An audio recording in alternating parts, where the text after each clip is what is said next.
많은 분들이 이동주 의원을 주목하기 시작합니다. 왜냐하면 처음에는 잘 몰랐다가 말씀을 저희 방송도 지금까지 한 3번 정도 나오셨죠. 네, 그렇습니다. 이게 또 들어보시면 내용이 있습니다. 내용이 알차고요. 그다음에 명쾌하고 관점이 정말 명확히 서 있습니다. 그렇습니다. 그래서 이 민생 이슈들 관련해서는 우리 안진걸 소장이 속사포고 굉장히 길지만 그 가슴으로 그렇죠. 하는 우리 그 활동가인 반면에 래퍼 진거리라고 부릅니다. 그리고 또 안진걸 소장하고도 아주 각별하고요. 이동주 의원님께서 원내에서 네.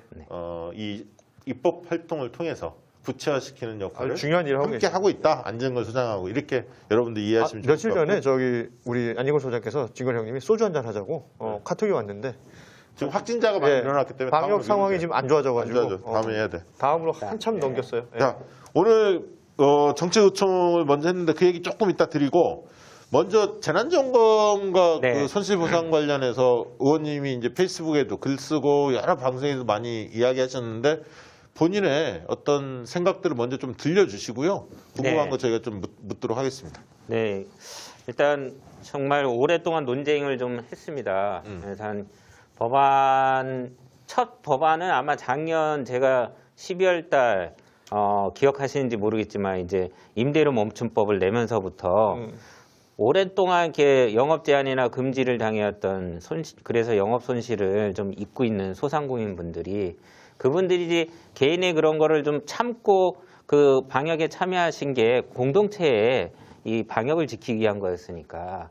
근데 그분들이 겪고 있는 영업 손실을 좀 어떻게든 보상해 드리자라는 차원에서 임대료 멈춤법이 나갔고 그 뒤로 우리 당의 뭐 민병덕 의원님이라든가 뭐 저쪽 뭐 다른 쪽의 당 쪽에서도 해서 여야 의원들이 한 20명이 법안을 좀 냈죠. 네. 그 상황에서 저희가 이제 보궐선거 지나면서 사실은 본격적인 입법 논의가 돼갖고 5월, 6월 한 2달간의 논의를 해서 이제 드디어 7월 1일 날 본회의에 손실보상제. 손실보상법제를 이제 만들었습니다. 그리고 굉장히 좀 이제 일단은 우리 국민분들 특히 소상공인분들한테 너무 시간이 오래 걸려갖고 죄송하죠. 그래서 너무 좀 마음이 아프고요. 네. 그리고 또 야당에서 이 터무니없는 또 주장들도 많이 하지 않았습니까? 네, 그렇습니다. 이게 저희가 이게 손실보상법을 만드는 과정에서 쟁점이 뭐 몇 가지가 있지만 사실은 이제 여야가 소상공인 지원해주자는 마음은 똑같았거든요. 네. 소급 적용 논란이 가장 컸죠. 네. 과거에 그러니까 작년 1년 동안에 사실 뭐 많지는 않지만 100만 원, 200만 원, 300만 원, 500만 원씩 이렇게 해서 받아갔던 업종들은 크게는 누적해서 한 1,100만 원, 1,200만 원 받았더라고요. 근데 이제 그런 것들을 만약 소급해서 손실보상을 할 때 이미 받은 기지원금을 어떻게 볼 것이냐 이게 논란의 핵심이었어요. 알맹이였습니다. 근데 이제 그게 사실은 차감을 할 수밖에 없거든요. 그 지원을 받은 것을 사실은 영업에 임대료도 쓰고 인건비로도 쓰고 재료비로도 썼습니다. 그런데 보니까 차감을 해서라도 부족한 거는 메꿔줘야 되고 뭐 하는 부분이 맞습니다. 네.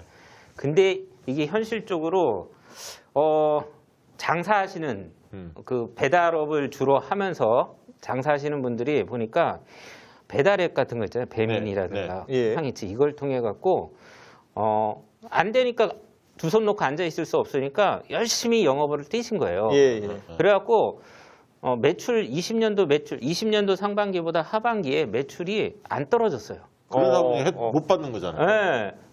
근데 이제 영업 비용은 많이 썼어요. 그 배달 앱의 수수료 그렇죠. 이런 거 굉장히 많이 나가거든요. 만만치가 않죠. 근데 매출은 안 떨어지고 영업 비용은 많이 썼는데 이게 손실보상 대상이 안 되는 거야. 그러니까 나의 수익은 작아졌는데. 그러죠. 그러니까 억울하지. 영업 비용은 그렇죠. 적어졌을 때. 그러니까 이런 케이스들이 상당히 많습니다. 생각보다. 물론 이제 뭐 유흥업소 같은 데는 또 이제 손실보상을 좀 많이 가져갈 수도 있는데 그래서 저희가 손실보상으로 소급 적용하는 것보다 결론적으로는 피해 지원으로 하는 것이 이런 분들 애매한 분들을 더 광범위하게 현실적으로 지원해 주는 거 아니냐 이런 시뮬레이션을 하고 검증을 해봤습니다. 근데 이거를 무조건 이제 야당 국민의힘하고 정의당도 반대를 하더라고요. 근데 그 반대 이유는 딴 게 없습니다. 본인들이 낸 특별법을 꼭 해야겠다 이거죠. 손실보상 소급 적용이 특별법을 꼭 해야겠다. 그러니까 민주당도 사실 그 소급 적용을 주장했지만 말씀하신 대로 현실을 본 거지. 현실 속에서 여러 가지 적용을 그럼요. 해보니까 부작용이 있는 데들이 꽤 나와서 예. 그러면 그 부작용이 생기는데도 불구하고 이걸 강행했을 때 오히려 크게 마찰이 일어날 수 있고 형평성 논란이 그렇죠. 커지면 오히려 이게 고생대로 해놓고 돈은 돈대로 나가놓고 오히려 국민들의 반감이 필요하다고. 커질 수도 있겠구나. 네네. 그런 우려 속에 현실 가능한 피해 지원을 두텁게 해주는 방식으로 바꾸자 이렇게 이야기를 한 그렇죠. 거 아닙니까? 예. 그러니까 의원님 저 하나만 여쭤볼게요. 그러니까 야권, 그러니까 국민의힘들의 그 주장에 나는 궁금한 게 뭐냐면 본인들 국민 생각한다고 소급제 하자라고 계속 얘기하는데 본인들의 그 법안을 입법하자라는 게 그 주된 목적이었잖아요. 네. 그 안에 소급이라는 게 네. 지금 우리가 지금 얘기하고 있는 이 피해 보상하고의 어떤 뭐 형태가 다릅니까? 그냥 저는 왠지 메이크업하려 하는 것 같아서. 맞습니다. 예. 실질적으로는 그쪽의 의원들하고 이렇게 만나서 얘기해 보면 압니다. 응. 이건 실제 피해 지원일 수밖에 없다. 어허. 정확하게 영업 매출 감소 이런 거 다 따져서 칼처럼 딱딱 주기가 너무 어려운 거예요. 예, 아까 그런 케이스들 좀 한 100가지 사업장이 있으면 100가지 사연이 다 있습니다. 네. 그래, 맞아요. 그렇기 때문에 왜냐하면 어떤 사람이 무슨 치킨 장사를 해. 옆에는 뭐 다른 장사를 해. 그러면 서로 알잖아. 그러니까요. 근데 어떤 데 사정이 약간 틀려. 예를 들면 소급 적용해서 여기는 2천만 원을 받았어. 여기는 한 300만 원밖에 못 받았어. 근데 이 사람이 볼 때는 자기는 한 7, 800만 원은 받아야 하는데 나는 그렇죠. 여기는 왜 2천만 원 주고 난 300만 원 주나. 그렇지. 여기는 어떻게 했는지 뻔히 알잖아. 근데 그것이 객관적인 자료로 우리가 기준을 다 담을 수가 없기 때문에 몇 가지 기준은 포함되고 몇 가지 그러니까 기준은 그게 빠질 완전 거라고. 왜냐하면 저는 국민의힘에서 그러면서 승부를 못하는 거야. 그럼요. 그런 현상이 우려가 되는 거야. 그러니까 국민의힘에서 계속 소급적인 뭐 거기 막 뭐 저기 뭐야 저 깃발 들고 뭐 그 앞에 계속 서 있었잖아요. 나는 그 내용이 이게 궁금해가지고 계속 내용을 알려달라 취재를 하면서 계속 그 얘기를 했었는데. 그러니까 무조건 이거야. 소상공인들은 힘들었지 않냐. 나라에서 시킨 대로 해가지고 힘들었으니까 이 사람들 도와주자. 근데 법이 만들어주고 도와주면 안 되니까 그 앞에 거 도와주자. 이건 민주당에서도 했던 얘기고 국민들 기본 상식도 이 얘기예요. 근데 내용은 없고 그냥 그 타이틀 소급 적용 네. 이것만 계속 강조하고 이게 있는 워낙 거란 셌죠. 말이에요. 우리도 뭐 그렇게 주장해. 근데 그런 측면에서 정부가 이번에 이제 그 3주 정도를 얘기를 했는데 의원님이 이제 이것에 네. 대해서 보강을 요구를 했어요. 강하게. 네. 그 네. 내용도 좀 말씀을 해주시죠. 예, 그래서 저희가 어쨌거나 이제 그 희망 회복 자금이라고 해서 정부가 당정 협의해 갖고 안을 가져왔습니다. 근데 이제 뭐 최고 구간을 작년 20년도 매출 4억에서부터 시작을 해 갖고 4억, 3억, 2억, 1억, 그다음에 몇 천만 원 이렇게 해서 한 5단계로 나눴고요. 그 최고 4억 매출 구간에서 보면은 이제 손실보상 금액이 900만 원까지 주겠다. 네, 네. 이렇게 했는데 이게 전체적으로 한 3조 정도 되더라고요. 네. 근데 제가 보니까 이게 문제가 있어요. 뭐냐면 그 900만 원 받는 사람들이 저희가 조사를 해보니까 전체 저희가 그 손실보상 대상이 한 100%로 놓고 보면은 제가 한 100만 명 정도, 100만 업체 예. 정도 된다고 하는데 0.3%밖에 안 됩니다. 900만 원 그러니까요. 구간이 그러니까 3천 명 정도밖에 안 돼요. 그 최고 900만 원까지 받을 수 있는 사람이 너무 적다는 거네. 업체가 그 정도밖에 안 돼요. 나머지 한 70만 개의 업체 정도가 300만 원 정도의 보상을 받게 돼 있어요. 그러니까 이게 이쪽에 너무 많이 몰려 있는 거죠. 예, 예. 300만 원 정도 예, 예. 받는데 그러면 사실은 이게 우리가 충분히 지원해 준다라고 말은 했는데 이게 너무 기대치에 어긋나는 그렇지. 거죠. 예. 이게 왜냐하면 사람들한테 250만 원에서 뭐 예를 들면 900만 원 발표했으면 아 나는 뭐 450, 500 정도는 받겠지 이런 게 있잖아요. 기대치가 생기지. 중간 정도는 받겠지 네. 이게 있는데 되게 한 300만 원 정도 선에서 대다수가 받는다는 거예요. 근데 이렇게 적게 책정된 이유가 이거를 안을 가져온 게 기재부가 20년도 매출을 기준으로 한 거예요. 2020년도 한참 코로나가 작년에 예. 저희는 19년도 매출로 해라. 그러면 당연하지. 19년도 정상적인 매출이 그렇죠. 그게 기준이 되죠. 코로나가 없었을 때 그 그러니까요. 기준이 19년이니까. 그러면 아마 900만 원이 아니라 한 1,500만 원까지도 올라갈 수 있습니다. 그렇겠네요. 맞습니다. 예. 예, 그래서 그거를 하나 요구를 했고요. 19년도 매출 기준으로 해야 된다라는 거 하나 했고 그 다음에 이제 보니까 폐업자들이 21년도도 벌써 지금 7월이잖아요. 네. 6개월 상반기 동안에도 못 버티다가 어. 폐업한 사람들이 있습니다. 음. 작년에도 2차, 3차, 4차 재난지원금 때도 폐업한 사람들한테 50만 원밖에 안 줬어요. 아이고. 이 폐업자들한테는 음. 충분히 더 줘야 된다. 네. 이것도 하나 요구를 했고요. 또 하나는 이제 그러면 증액이 돼야잖아요. 전체 금액 자체가. 그렇죠. 한 1조 원 정도만 더 증액하면 될 것 같아요. 제가 해보니까. 그러니까 3조에서 4조 정도로. 네, 예. 저는 음.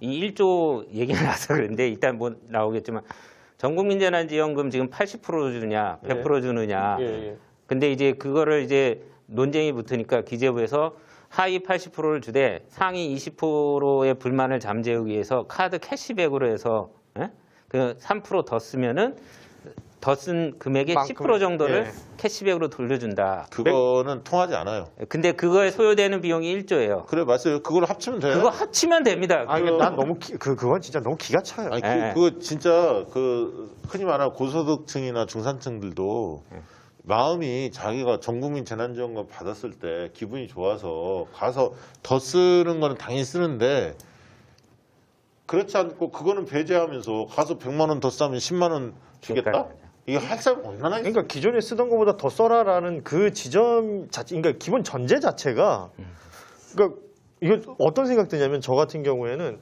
내 주머니 털어가지고 내가 돈 챙겨야 되는 거잖아요. 이거 나라에서 해준다는 생각이 안 들어요. 그래서 그 캐시백 준다고 하지만 아니 그것도 일리가 있어. 저기가 누구죠? 그 정책위장 박완주 네. 회장이 음, 왜 그 온라인 주문하는 거 이런 품목들은 다 빼고 전통시장만 얘기하는데 거기서 100만 원 넘게 쓸 사람이 얼마나 있냐. 몇십만 뭐 2, 30만 원 이렇게 쓸 수는 있겠지만 그것도 말돼요. 그게 현실적으로 불가능하다. 네. 그 얘기도 하더라고요. 근데 그것도 일리 있는 얘기 같아요. 근데 이제 저는 그 작년 5월 달에도 한 4인 가족 기준으로 100만 원이 나갔습니다. 그렇죠. 똑같은 기간, 3개월 동안에 사용처도 골목상권으로 제한을 했고요. 예. 근데 그때 다 대목 만난 줄 알았대요. 그러면요. 그래서 네. 저는 상인들이 너무 좋아했죠. 그 정책위원장님 뭐 말씀이 그런 부분에 있어서는 좀 현실을 잘 모르신다. 예. 지역화폐로 주면 되는데. 그러니까요. 네. 예. 그러면 그거 사실은 소상공인들한테는 똑같은 효과를 작년에 그 효과가 이번에도 생긴다면 그게 다 어디로 가겠습니다. 그 마음이. 그렇죠. 그렇죠. 그 다음에 좀 상위 20%들도 그거 받아갖고 이거 사용처가 제한돼 있고 기간이 국내에서, 제한돼 있으니까 씁니다. 그거를 얼마를 쓰든 씁니다. 그러니까 어떻게 보면 지금 확장적 재정 정책에 대해서 계속 몸을 사리고 있는 기재부가 네. 아까 이때 손실보상제 3조에서 4조 1조 늘리하는데 만약에 그게 안 되더라도 재난지원금이라도 아까 1조 여기서 빼서 캐시백 하는 거 이쪽에 붙여서 전 국민한테 가잖아요. 네. 그러면 그게 소상공인들이 피해 지원을 두텁게 못한 거에 대해서 마음이 상해 있지만 단기간에 3개월 동안에 이게 소비가 진작이 돼서 네. 매상이 많이 올리면 마음이 좀 풀릴 수 있죠. 그럼요. 예. 그 심플한 겁니다, 사실은. 네. 그거만큼 확실한 내 성공이 주머니가 없다고 좀 보고요. 여유로워지면 기분 좋아지지. 오늘 의총 결과 막 보도는 많이 봤습니다만 네. 실제 내부에서 지금 어떤 정도로 오늘 뭐 찬성 반대 경론이었다. 최백은 경론이었죠. 이상희 교수 양쪽에 네. 뭐 그런 얘기 다 좀 들려주시죠. 오늘 정책 어떻게 됐는지. 예. 결과적으로는 저는 이제 당연히 100% 재난지원금 전 국민한테 지원해야 된다라는 얘기를 했는데 제가 사실은 지난 한 주 동안에 저희 그 활동하는 더미래라든가 네. 민평연이라든가 그 뭐 이런 소상공인 포럼이라든가 이런 의원님들하고 이 기자회견만 한 3번 했습니다. 오늘 아니 제가 그래서- 궁금한 것만 여쭤볼게. 딱 이렇게 오히려 쟁점 붙여볼게. 그렇지. 몇 분이나 발언했습니까? 오늘. 제가 한 10명 이상 발언을 했었어요. 오늘요? 네. 몇 대 몇이었습니까? 대략 분위기가. 일단 개인적인 입장에서 보면 저는 7대 3 정도. 7대 3 정도. 네. 그래서 물론 이제 결론은 최고위로 의총에- 넘어갔다며요. 네, 최고위에서 내릴 것 같습니다. 근데 최고위의 구성 자체가 제가 한번 여쭤볼게요.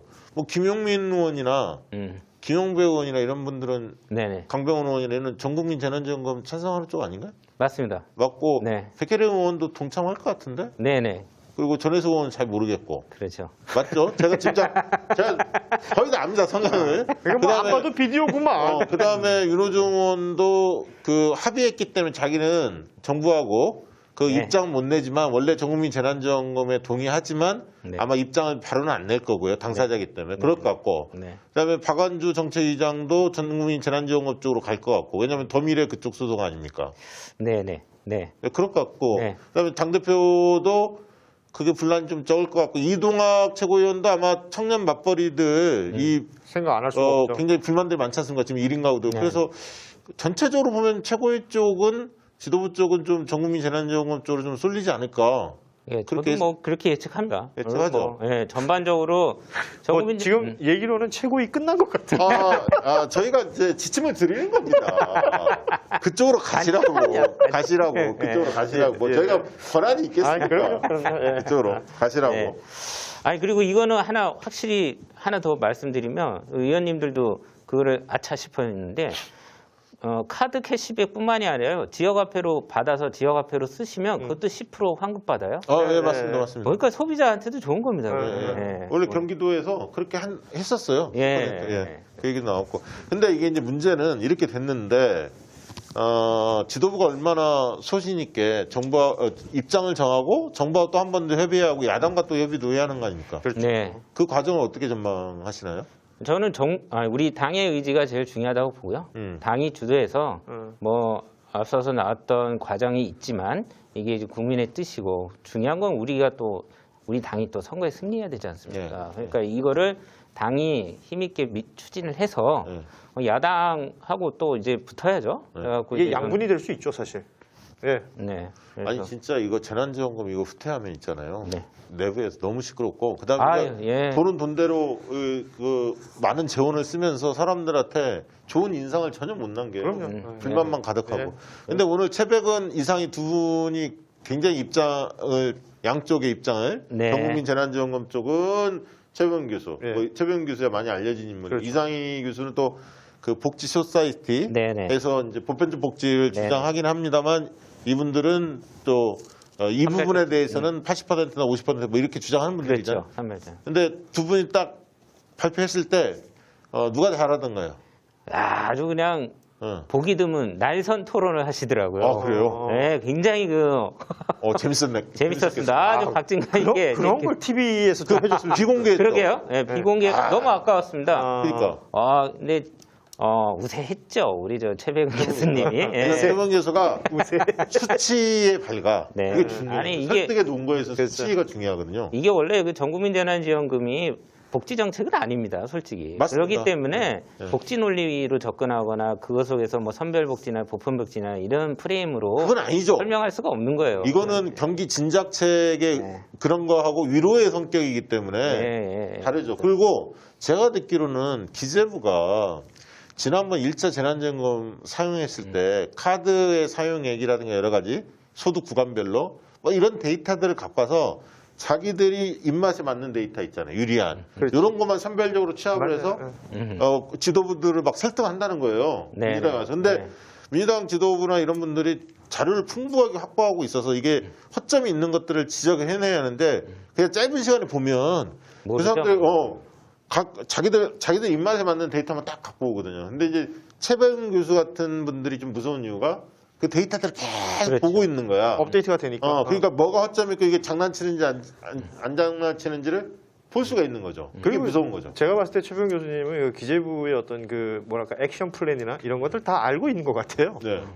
딱딱 한 수 앞을 내다보고 있는 거죠. 어떻게 갈 건지 아니까. 아니 저는 그래서 오늘 좋았던 게 의원들끼리만 이렇게 논쟁 붙이기보다는 그렇지. 각각 주장하는 전문가들 전문가가, 붙여놓으니까 훨씬 더 확신을 가질 수 있잖아요. 각각 그렇죠. 주장에. 네, 맞습니다. 그건 잘하신 것 같아요. 저는 이제 이상희 교수님 뭐 잘 알고 그분이 이제 갖고 있는 그동안에 기여한 것도 있고요. 복지 있죠. 쪽에. 그래서 있죠. 예. 이제 복지의 어떤 그 뭐랄까 논리로 예. 이제 설명하시는 것보다는 이거는 사실 우리 최병은 교수님의 팩트, 팩트가. 경제적 검증 이거의 대결이었기 때문에 이건 뭐 그렇습니다. 판결이 뭐 뻔한 아니 겁니다. 이제 예를 이게. 들면 승수효과 있냐 뭐 이런 거 갖고 카드 얼마 썼더니 매출 얼마 좋았고 뭐 이게 데이터들이 다 있잖아요. 그러니까 숫자로 짜라락 나오잖아요. 그다음에 2차, 3차 선별 지급했을 때와 차이가 다 드러났기 때문에 네. 그럼 뭐 빼도 박도 못한다.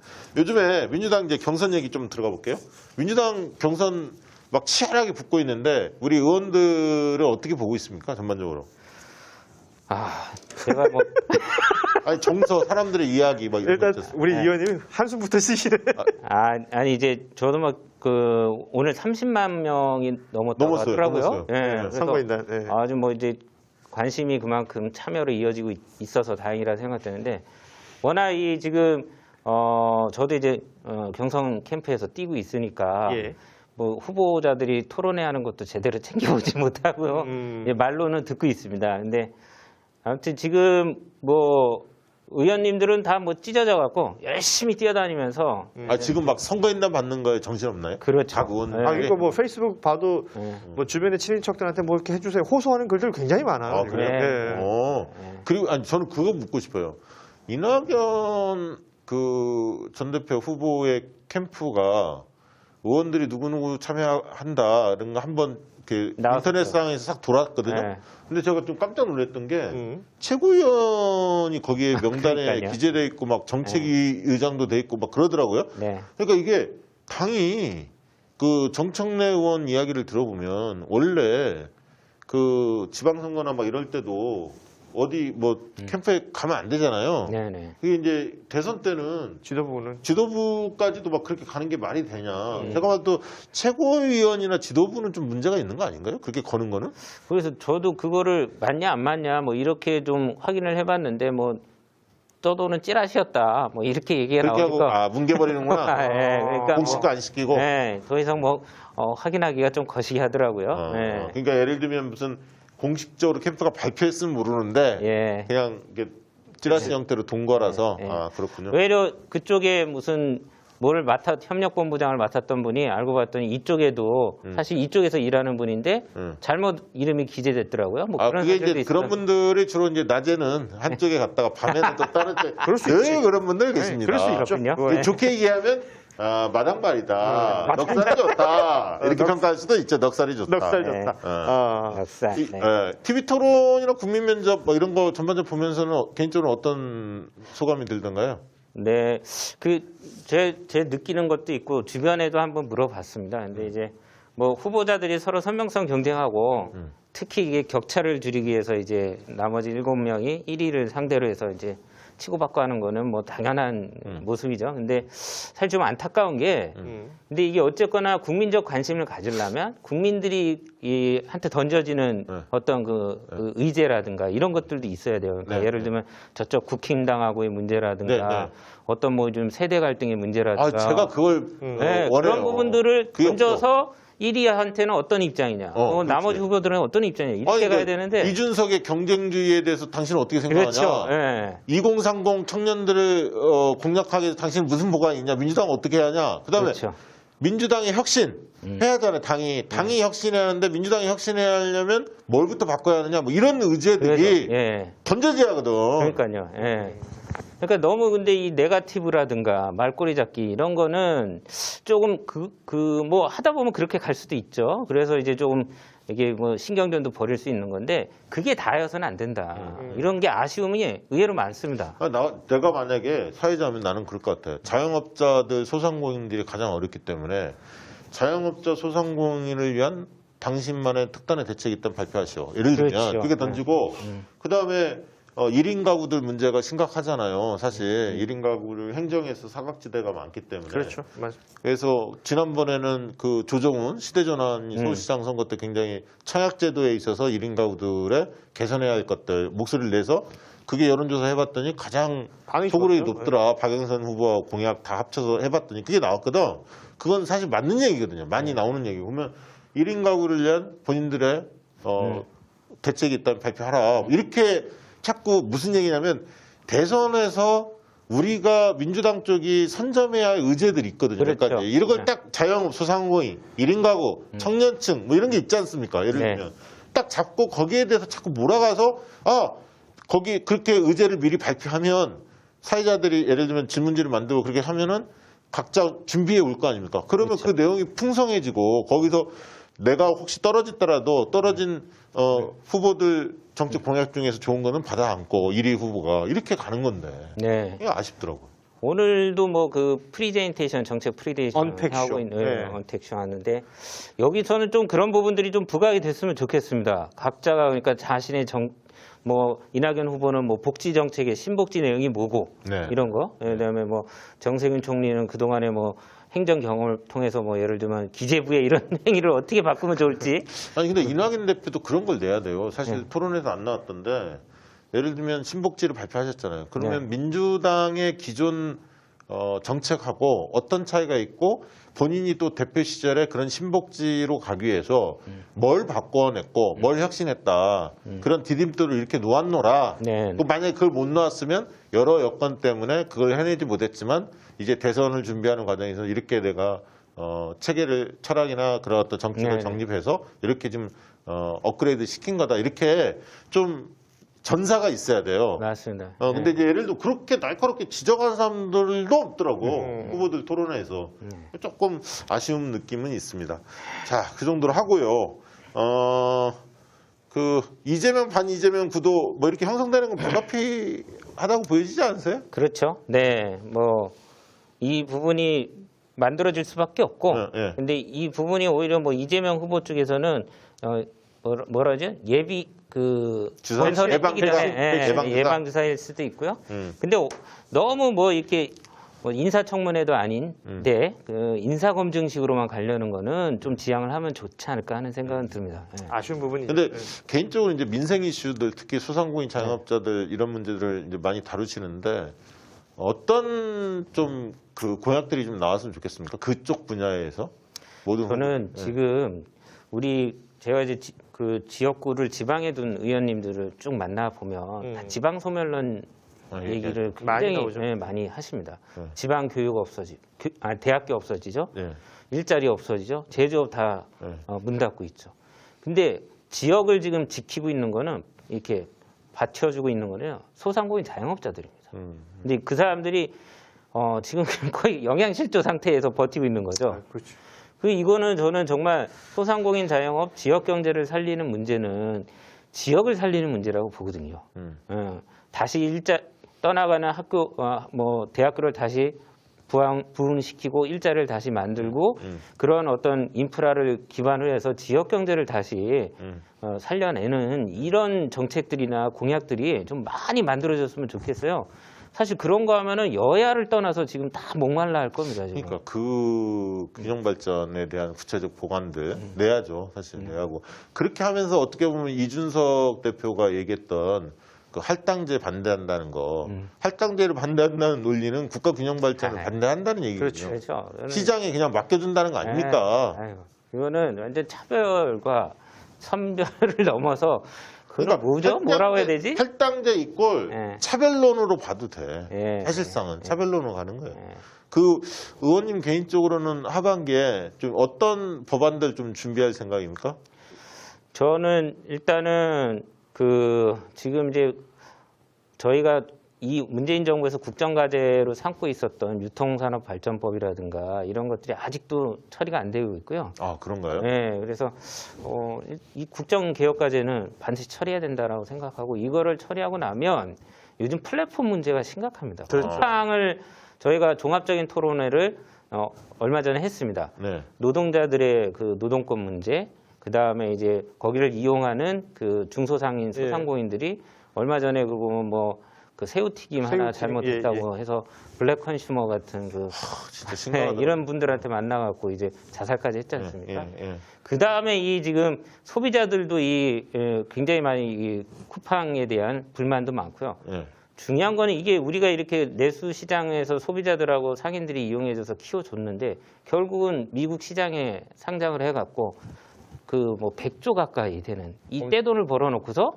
이번에 이천에서 네. 물류센터 화재 냈더니만 자기가 사표 쓰고 대표이사직을 내던지고 그렇죠. 이러는 거 아닙니까? 나는 정말 이거는 재벌 경영이 이래도 되나? 글로벌 기업이라고 해서 이런 식으로 그러니까 돈만 챙기고 나오면 자기 되냐? 책임은 안 하는 거죠. 이 아니 문제가 저것도 참- 나왔잖아. 그 뉴스 보니까 그 주변에 하천에 물고기들 다 죽고 그러니까요. 이게 심각하더라고. 이게 근데 사실 플랫폼이라는 걸 말씀해 주셨지만 이게 굉장히 짧은 시간 안에 확 형성된 문화라서 제가 어디서 찾아보니까 이 관련된 법안조차 없더라고요. 그러니까 전자상거래법으로 커버가 안 되는 영역이 너무 많은 거예요. 맞습니다.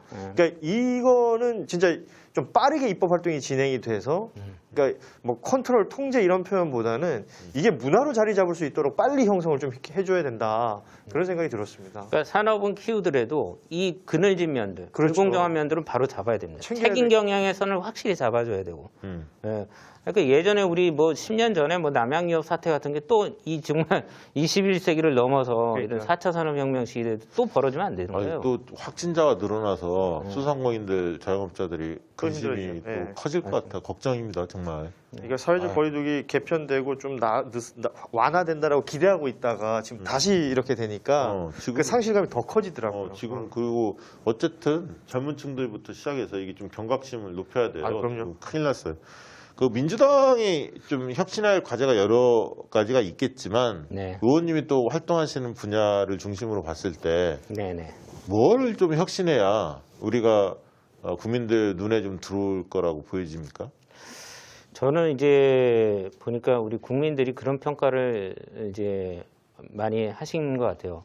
기득권화돼 있다. 아, 민주당이. 아픈 대목이죠. 예. 그래서 사실은 공정, 그다음에 정의, 그다음에 뭐 평등 이런 얘기들이 뭐 이제 많이 나오기는 하지만 저는 그 모든 것의 그 핵심적인 그 또아리 치고 있는 문제의 원인은 기득권화돼 있는 우리의 민주당 내 어떤 그 자세, 입장 이런 것이 빨리 바뀌어야 된다. 그래서 그거는 세대가 우리 사회도 세대 교체되면서 갈등을 있지만 당 내에서도 좀 그런 세대 교체 바람도 좀 불고 그 다음에 이제 민주당이 정부와의 관계에 있어서도 뭐 기재부랑 이런 재난지원금 넣고 갈등 생기는 것도 사실은 그런 것에 어떤 기득권이 있기 때문에 끌려가는 부분도 있거든요. 그래서 그런 것들 좀 극복도 해야 되고요.